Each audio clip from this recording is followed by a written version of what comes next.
Hi everyone, it's me, Nessa, and today I want to talk about Pixelshire. So I was thinking about doing my next review on this game, but after careful consideration, I decided to hold off a little bit because of some of the things that I was experiencing in the game. I mean, I've been waiting for this game for a while since I saw the trailer and all the fun stuff that you can do in the game, such as being able to terraform and putting your buildings wherever you want them to go. I'm such a huge fan of, the open sandbox games where you can decorate your towns however you want. So this really seemed like it was going to be up my alley. So Pixelshire released on May 8th, and of course, I promptly got the game because I was so excited to try it out. However, my friends and my mutuals on Blue Sky were already telling me that it was in a poor state and people were not happy with the game, but me being me, I was really optimistic and I wanted to try the game for myself just to experience it. Usually, I don't like looking at reviews of games that I'm interested in playing because I really want the authentic experience without coming up with my own biases already whenever I go in. So I played the game as a first impressions and it went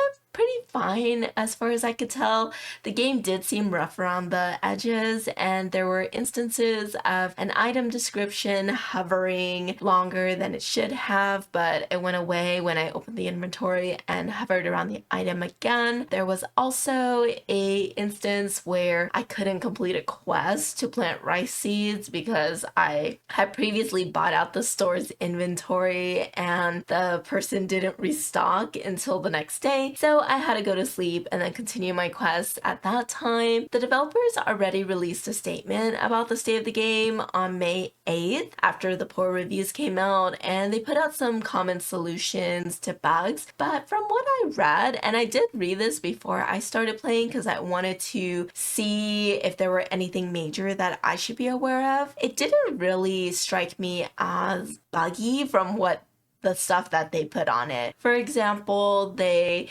mentioned that you can only get water from a specific area on the town side where I think it's like past Margarita's farm, and there is a place to get water there. You can't just dig a hole and get water from the newly formed lake that you have. There's also was a question about how do I dig or elevate with a shovel. So to me, those are more gameplay questions in the sense where maybe the people just needed extra help to do those things in game, and not necessarily bug questions. So I thought that it was gonna be a fine experience, and as far as I played like about 66 minutes of it.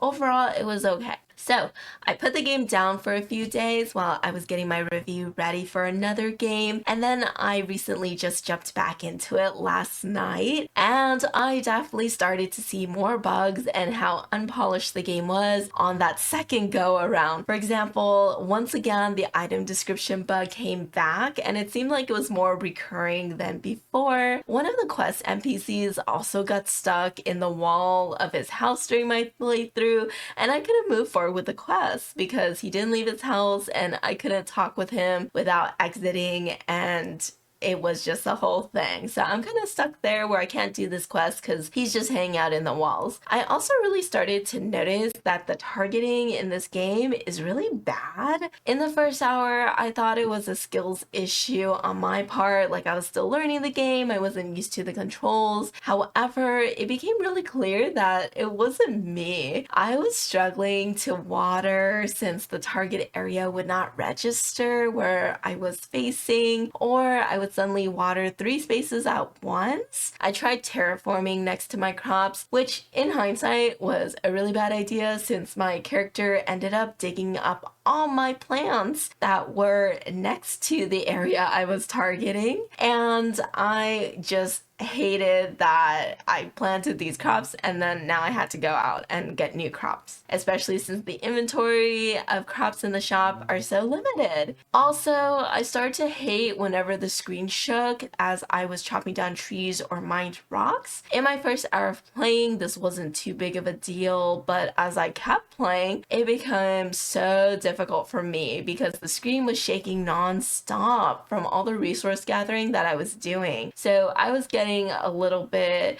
dizzy just from the constant screen shaking. There's no option to turn off the screen shake from the settings, so I don't even know how I would play an entire year to do this review because the shaking was driving me crazy after a while. I could forgive a lot of these things if the game was still in early access, but it isn't. Luckily, the developers have put out a statement the very next day about the fact that they're taking full responsibility for the state of the game, and they promised a patch in the upcoming week, as well as a plan of having weekly patches for the rest of May, and then patches every 1 to 2 weeks during June. I'm eagerly awaiting the patches to see what they end up fixing and whether they're going to make a statement on what bugs and quality improvement are on their radar. I really want to start playing and reviewing this game next, but it seems like I will have to just set Pixelshire down for a little bit while the developers work on the patches, since the experience could drastically change in the middle of my play, because right now it's just not a good experience. And as they start to fix more things, I feel like it's just going to